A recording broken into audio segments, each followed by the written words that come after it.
ओम श्री गणेशाय नमः। आप सभी गीता प्रेमी साधकों को सादर प्रणाम के साथ जय श्री कृष्ण। हमारी यात्रा में हम पहुंचे हैं अध्याय 12 श्लोक क्रमांक 1। ओम श्री परमात्मने नमः। श्रीमद् भागवत गीता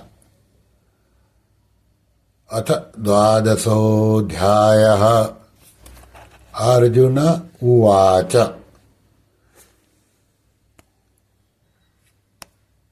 एवं सततयुक्ता ये भक्तास्त्वां पर्युपासते ये चाप्यक्षरमव्यक्तं तेषां के योगवित्तमाः। अभी ये श्लोक का एक एक शब्द का अर्थ देखें। ये अर्थात जो, भक्ताः अर्थात भक्त, एवं अर्थात इस प्रकार, यानी कि 11वें अध्याय में 55वें श्लोक के अनुसार, सतत युक्ताः अर्थात निरंतर आप में लगे रहकर, त्वाम अर्थात आप की यानी कि सगुण साकार की, पर्युपासते उपासना करते हैं, च अर्थात और, ये अर्थात जो, अक्षरम अर्थात अविनाशी, अव्यक्तम अर्थात निर्गुण निराकार की, अपि अर्थात ही उपासना करते हैं, तेषाम उन दोनों में से, योगवित्तमः उत्तम योगवेत्ता के कौन है। अभी संपूर्ण श्लोक का भाषांतर। अर्जुन बोले, जो भक्त इस प्रकार 11वें अध्याय के 55वें श्लोक के अनुसार निरंतर आप में लगे रहकर आप सगुण साकार की उपासना करते हैं, और जो अविनाशी निर्गुण निराकार की ही उपासना करते हैं, उन दोनों में से उत्तम योगवेत्ता कौन है। इसका विवेचन साधक संजीवनी के आधार पे, एवं सतत युक्ता ये भक्ताः, 11वें अध्याय के 55वें श्लोक में भगवान ने यह और सह पद जिस साधक के लिए प्रयुक्त किए हैं, उसी साधक के लिए अर्थात सगुण साकार भगवान की उपासना करने वाले सब साधकों के लिए यहाँ ये भक्ताः पद आए हैं। यहाँ एवं पद से 11वें अध्याय के 55वें श्लोक का निर्देश किया गया है। मैं भगवान का ही हूँ, इस प्रकार भगवान का होकर रहना ही सतत युक्त होना है। भगवान में पूर्ण श्रद्धा रखने वाले साधक भक्तों का एकमात्र उद्देश्य भगवत प्राप्ति होता है। अतः प्रत्येक पारमार्थिक भगवत संबंधी जप ध्यान आदि अथवा व्यवहारिक शारीरिक और आजीविका संबंधी क्रिया में उसका संबंध नित्य निरंतर भगवान से बना रहता है। सतत युक्ताः पद ऐसे ही साधक भक्तों का वाचक है। साधक के यह एक बहुत बड़ी भूल होती है कि वह पारमार्थिक क्रियाओं को करते समय तो अपना संबंध भगवान से मानता है, पर व्यवहारिक क्रियाओं को करते समय वह अपना संबंध संसार से मानता है, और इस भूल का कारण है समय समय पर साधक के उद्देश्य में होने वाली भिन्नता।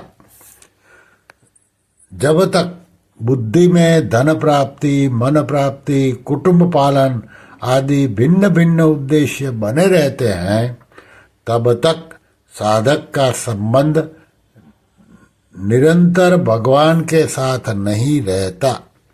अगर वह अपने जीवन के एकमात्र उद्देश्य भगवत प्राप्ति को ठीक ठीक पहचान ले तो उसकी प्रत्येक क्रिया भगवत प्राप्ति का साधन हो जाएगी।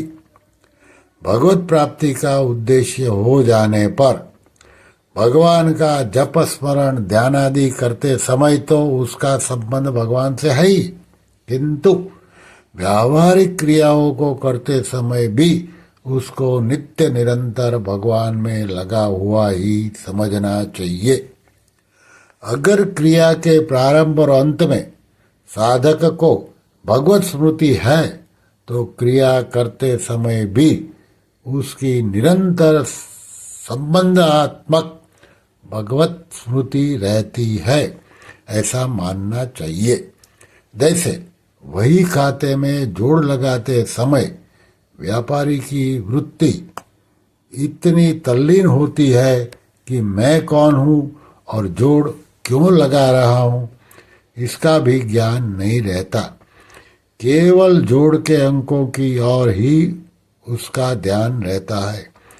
जोड़ शुरू करने से पहले उसके मन में यह धारणा रहती है कि मैं अमुक व्यापारी हूँ तथा अमुक कार्य के लिए जोड़ लगा रहा हूँ, और जोड़ लगाना समाप्त करते ही पुनः उसमें उसी भाव की स्फुरणा हो जाती है कि मैं अमुक व्यापारी हूँ और अमुक कार्य कर रहा था।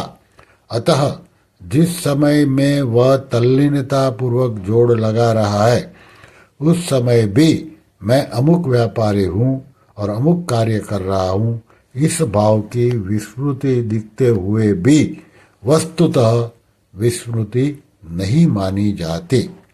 इस प्रकार यदि कर्तव्य कर्म के प्रारंभ और अंत में साधक का यह भाव है कि मैं भगवान का ही हूँ और भगवान के लिए ही कर्तव्य कर्म कर रहा हूँ तथा इस भाव से उसे थोड़ी भी शंका नहीं है, तो जब वह अपने कर्तव्य कर्म में तल्लीनता पूर्वक लग जाता है उस समय उसमें भगवान की विस्मृति दिखते हुए भी वस्तुतः विस्मृति नहीं मानी जाती।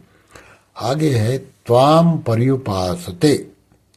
यहाँ त्वाम पद से उन सभी सगुण साकार स्वरूपों को ग्रहण कर लेना चाहिए जिसको भगवान भक्तों के इच्छानुसार समय समय पर धारण किया करते हैं, और जो स्वरूप भगवान ने भिन्न भिन्न अवतारों में धारण किए हैं तथा भगवान का जो स्वरूप दिव्य धाम में विराजमान है, जिसको भक्त लोग अपनी मान्यता के अनुसार अनेक रूपों और नामों से कहते हैं।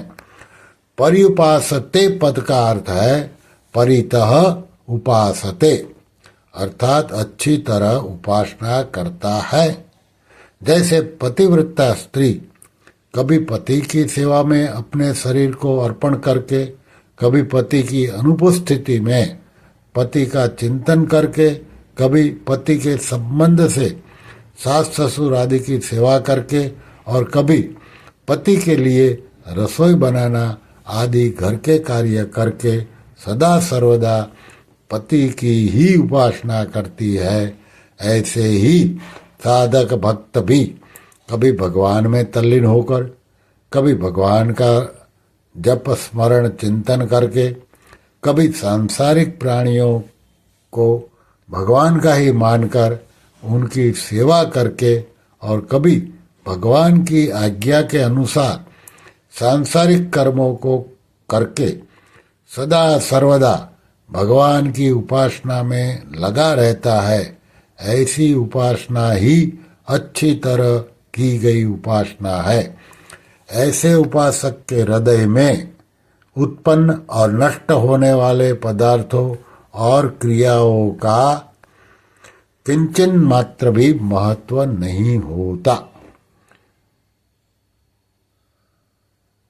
फिर है ये चाप्यक्षरम व्यक्तम। यहाँ ये पद निर्गुण निराकार की उपासना करने वाले साधकों का वाचक है। अर्जुन ने श्लोक के पूर्वार्ध में जिस श्रेणी के सगुण साकार के उपासकों के लिए ये पद का प्रयोग किया है, उसी श्रेणी के निर्गुण निराकार उपासकों के लिए यहाँ ये पद का प्रयोग किया गया है। अक्षरम पद अविनाशी सच्चिदानंद घन परब्रह्म का वाचक है। इसकी व्याख्या इसी अध्याय के 3 श्लोक में की जाएगी। जो किसी इंद्रिय का विषय नहीं है उसे अव्यक्त कहते हैं। यहाँ अव्यक्तम पद के साथ अक्षरम विशेषण दिया गया है, अतः यह पद निर्गुण निराकार ब्रह्म का वाचक है। इसकी व्याख्या इसी अध्याय के 3 श्लोक में की जाएगी। अपि पद से ऐसा भाव प्रतीत होता है कि यहाँ साकार उपासकों की तुलना उन्हीं निराकार उपासकों से की गई है जो केवल निराकार ब्रह्म को श्रेष्ठ मानकर उसकी उपासना करते हैं। फिर है तेषाम के योग वित्तमाह। यहाँ तेषाम पद सगुण और निर्गुण दोनों प्रकार के उपासकों के लिए आया है। इसी अध्याय के 5वें श्लोक में तेषाम पद निर्गुण उपासकों के लिए आया है, जबकि 7वें श्लोक में तेषाम पद सगुण उपासकों के लिए आया है। इन पदों से अर्जुन का अभिप्राय यह है कि इन 2 प्रकार के उपासकों में कौन कौन से उपासक श्रेष्ठ है। साकार और निराकार के उपासकों में श्रेष्ठ कौन है? अर्जुन के इस प्रश्न का भगवान ने जो उत्तर दिया है उस पर गहरा विचार करने से अर्जुन के प्रश्न की महत्ता का पता चलता है। जैसे उस अध्याय के 2 श्लोक से 14वें अध्याय के जैसे इस अध्याय के 2 श्लोक से 14वें अध्याय के 20वें श्लोक तक भगवान अविराम बोलते ही चले गए हैं। 73 श्लोकों का इतना लंबा प्रकरण गीता में एकमात्र यही है। इससे स्पष्ट प्रतीत होता है कि भगवान इस प्रकरण में कोई अत्यंत महत्वपूर्ण बात समझाना चाहते हैं। साधकों को साकार और निराकार स्वरूप में एकता का बोध हो, उनके हृदय में इन दोनों स्वरूपों को प्राप्त कराने वाले साधनों का सांगोपांग रहस्य प्रकट हो। सिद्ध भक्तों यानी कि गीता के 12वें अध्याय के 13वें से 19वें श्लोक तक और ज्ञानियों गीता के 14वें अध्याय के 22वें से 25वें श्लोक तक के आदर्श लक्षणों से वे परिचित हों और संसार से संबंध विच्छेद की विशेष महत्ता उनकी समझ में आ जाए। उन्हीं उद्देश्यों के सिद्ध करने में भगवान की विशेष रुचि मालूम देती है। अर्थात तात्पर्य है कि भगवान के हृदय में जीवों के लिए जो परम कल्याणकारी अत्यंत गोपनीय और उत्तमोत्तम भाव थे उनको प्रकट करने का श्रेय अर्जुन के इस भगवत प्रेरित प्रश्न को ही है। श्री कृष्ण शरणं मम, श्री कृष्ण शरणं मम, श्री कृष्ण शरणं मम। ओम श्री कृष्णार्पणमस्तु।